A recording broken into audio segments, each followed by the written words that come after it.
President Obama tomorrow night proposes a 3-year discretionary spending freeze on the federal government. This is, what are we doing here? What are we talking about? This guy, on the same day that we received word that the budget deficit for fiscal 2010 will be $1.3 trillion, as best they can guesstimate. $1.3 trillion, he's talking about how to save $15 billion. Wow. I'm starting to get the sense that this president not only doesn't understand economics, he can't even handle heavy shopping center math, for crying out loud. What in the world? First he wants to expand the federal government by another sixth of the economy. Now he wants to freeze federal spending. Then he wants to spend another trillion or $2 trillion on two programs that the American voter in survey after survey says, no, Mr. President, that's not what we're interested in. We don't need you cap and trade. We don't need you stitching the hole in the ozone layer. We don't need you shoving ice cubes at the Arctic Circle. We need you creating jobs and finding sustainable economic growth for our economy. Now, I'm going to get into that in just a moment. I'm going to do so with a light heart and a soaring mind, as usual.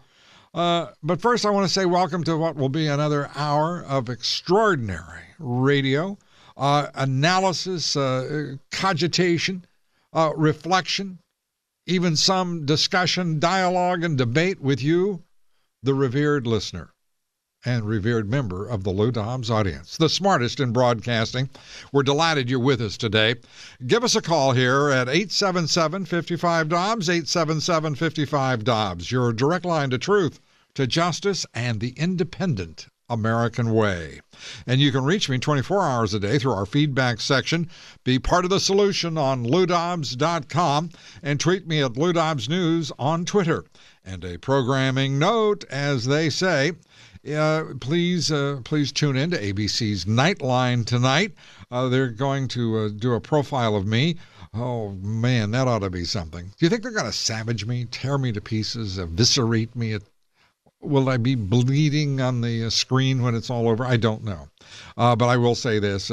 Terry Moran turned out to be just a heck of a nice fella. I thought he was a very nice guy, and his producer and the whole crew there. So they will probably just they will run over me like our herd of bison. Anyway, it's at on Nightline at 11:30 Eastern. It's across the country. We've got it up on the website on LouDobbs.com to check it out. And let me know what you think of it. It'd be interesting to hear from you, see what you think of the profile that they do. And ABC, for a second week in a row, featuring an interview with, he's not Lou Dobbs, but he is President of the United States, after all. President Obama sitting down with Diane Sawyer following last week's interview with George Stephanopoulos. Now, I got to tell you what I think is funny about this. First of all, I'm a big fan of Diane Sawyer. I think she's terrific. But I have to say, it's funny because NBC is pouting, and they're having, I don't know, they haven't sued anybody, but I mean, they're kicking on the White House door saying, you're not being fair to us. After all, we gave you an entire network, MSNBC, Mr. President. Why can't we get to talk to you? Why do you keep talking to Stephanopoulos and Sawyer and those ABCers? Well, I think it's funny as the dickens, because as soon as they started complaining about spending all that time with Stephanopoulos, the next thing the White House did was give an interview to Diane Sawyer. And now, Brian Williams and the boys and girls and MSNBC knocking on the White House door saying, hey. I think it's funny because there isn't a person on MSNBC who isn't sucking up to the White House nightly.